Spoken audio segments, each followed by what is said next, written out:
How you doing? Let me show you a little project I'm working on. I'm building a homemade air conditioner, which is use a 5-gallon bucket, 3 pieces of 2-inch PVC pipe with 3 2-inch holes drilled in the bucket.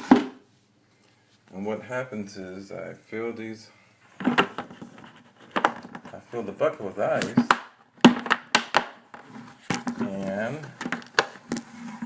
after that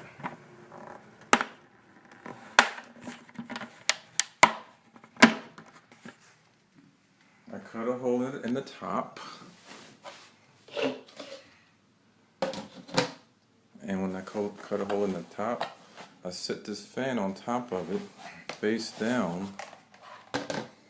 What happens is the fan, air is going to blow into the bucket filled with ice, which is going to cause that air to turn cool, filtering through the ice and come out of these vents cooler. And over 3 or 4 hours, which is how much it should last in time, I should have a cooler room.